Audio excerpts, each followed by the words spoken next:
बिस्मिल्लाहिर्रहमानिर्रहीम अस्सलामुअलैकुम रहमतुल्लाह। सुप्रीम कोर्ट ऑफ पाकिस्तान की जानिब से जो मखसूस नशस्तों के मामले के ऊपर फ़ैसला जारी किया गया, ये इमरान खान और पीटीआई के ख़िलाफ़ फ़ैसला आया। इमरान खान और पीटीआई के ख़िलाफ़ जो कि लग भी रहा था कि यहाँ पर जो आइनी बेंच बनाया गया है वो 26वीं आइनी तरमीम के नतीजे में 26वीं आइनी तरमीम की ही इसी मकसद के लिए गई थी कि जो कादी फ़ाइज़ ईसा की जानिब से सहूलतकारी की जा रही थी, वो कादी फ़ाइज़ ईसा के जाने के बाद भी सहूलतकारी का सिलसिला वैसा क्या वैसा ही जारी रहे जो कतूर है, और वो अभी भी जारी है। अब 26वीं आइनी तरमीम करके तो इन्होंने आइनी बेंच बना दिया था। आइनी बेंच एक किस्म का सरकारी इदारा है, सरकारी मुलाजमीन वहाँ पर बैठे हुए हैं, जजेस नहीं वहाँ पर बैठे हुए हैं। वहाँ पर आप इमेजिन करें कि कोई सरकारी मुलाजिम हुकूमत के ख़िलाफ़ जा सकता है, कोई सरकारी मुलाजिम हुकूमत की खिलाफ वर्जी कर सकता है, कोई सरकारी मुलाजिम हुकूमत के हुक्म के ख़िलाफ़ जा सकता है, हुक्म अदूली कर सकता है? नहीं कर सकता। बिल्कुल उसी तरीके से यहाँ पर बैठे हुए जो आइनी बेंच के अंदर जजेस हैं, वो तमाम के तमाम इस वक्त सरकारी मुलाजमीन हैं, और सरकारी मुलाजमीन की वजह से वो हुकूमत के मातहत हैं, हुकूमत के हुक्म के पाबंद हैं। जो हुकूमत का हुक्म आता है वो उसके मुताबिक काम करते हैं। अब ये इनकी जानिब से जो हुक्म जारी किया गया, इन्होंने जो हुक्म जारी किया, इनकी जानिब से जो हुकूमत ने इनको ये डंडा दिया, इनको ये डायरेक्शन दी, इंस्ट्रक्शन दी कि आपने ये फ़ैसला सुनाना है। और फ़ैसला सुनाना, वहाँ पर जो रिमार्क्स वगैरह दिए जा रहे थे, जिस तरीके से केस को सुना जा रहा था, उसकी समाअत हो रही थी, उसकी हेयरिंग हो रही थी, वो तो सिर्फ दिखावे के लिए थी। असल उसके अंदर हकीकत ये थी कि वो तमाम के तमाम पहले ही मामलात तय कर दिए गए थे, और उनको पहले से ही मामले को वहाँ पर व्हाट्सएप के ज़रिए से तय कर दिया जाता है, फ़ैसला लिख लिया जाता है, और फ़ैसला लिखने के बाद उसको व्हाट्सएप के ज़रिए से उनको भेज दिया जाता है। वो फिर उसी के मुताबिक फ़ैसला सुना के तो आगे जारी कर देते हैं। ये उनकी जानिब से किया जाता है। ये टोटल इन जजेस की औकात है। अब ये जो जजेस की जानिब से फ़ैसला सुनाया गया इमरान खान और पीटीआई के ख़िलाफ़ और हुकूमत के हक़ में, नून लीग और पीपल्स पार्टी के हक़ में, इसमें 2-3 बड़े ब्लंडर हो गए। 2-3 बड़े ब्लंडर।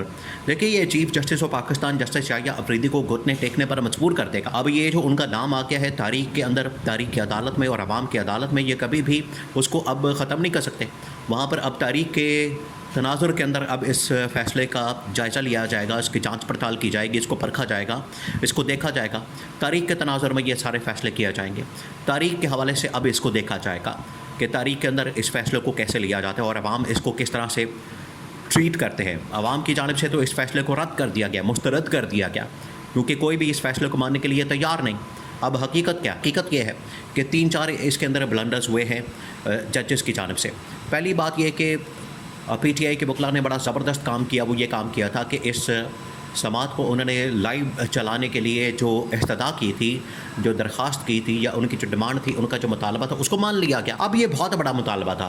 देखिए, ये जजेस को अंदाज़ा नहीं, आखिर सियासतदान जो है वो सियासतदान होता है, और बाहर बैठे हुए पीटीआई के जो वकला, वो वैसे तो पीटीआई के अंदर वो शामिल है, पीटीआई का हिस्सा है, लेकिन क्योंकि साथ में वकील भी हैं, इसलिए वो केसेस भी लड़ते हैं, लेकिन अब सियासत भी करते हैं, अब वो इलेक्शन भी लड़ते हैं।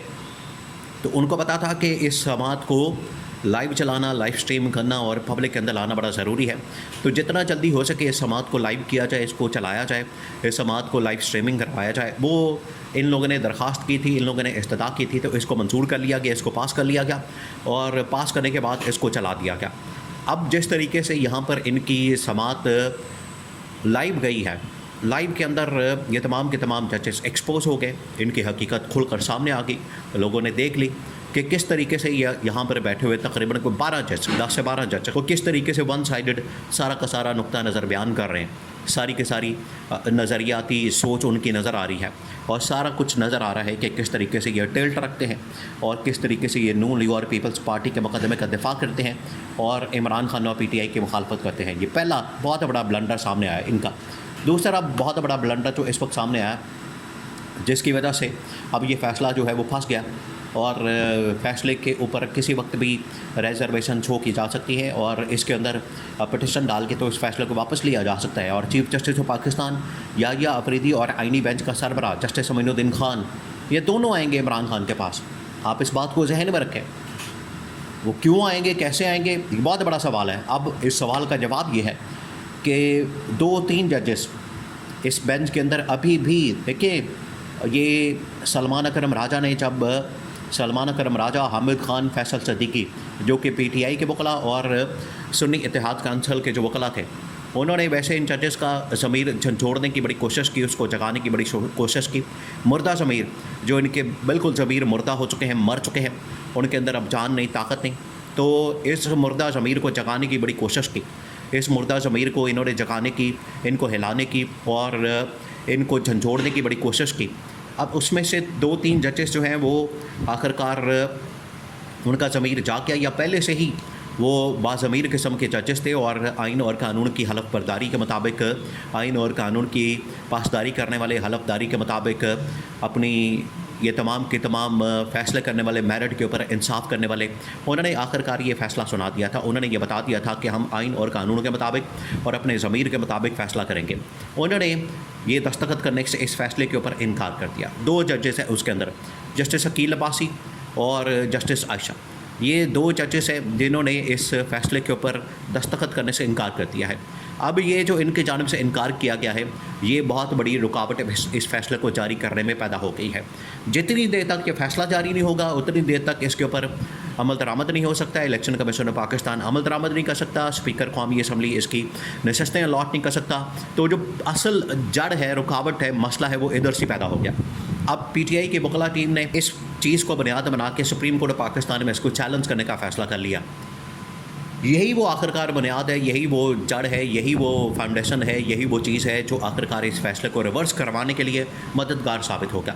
और PTI अपना सिर्फ इंतज़ार कर रही है इमरान खान के गो हेड का, ग्रीन सिग्नल का।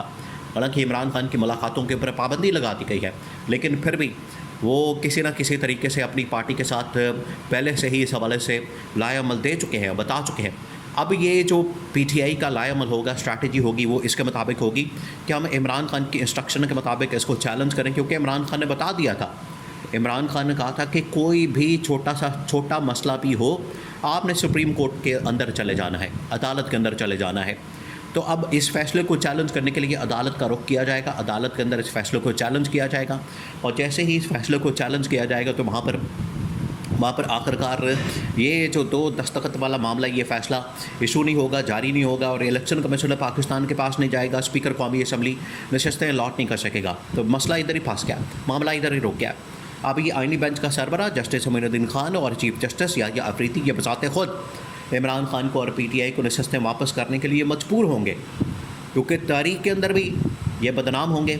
अवाम की अदालत भी इन फ़ैसलों को रिजेक्ट कर चुकी है, तो अब इनके पास कोई रास्ता नहीं, ऑप्शन नहीं। अगर तो ये तारीख के अंदर अपने आप को गुमनामी में डालना चाहते हैं तो ठीक है, वरना अगर ज़िंदा रहना चाहते हैं तो फिर इनको ये नशस्तें बचाते खुद जाके इमरान खान और PTI को वापस करनी पड़ेंगी।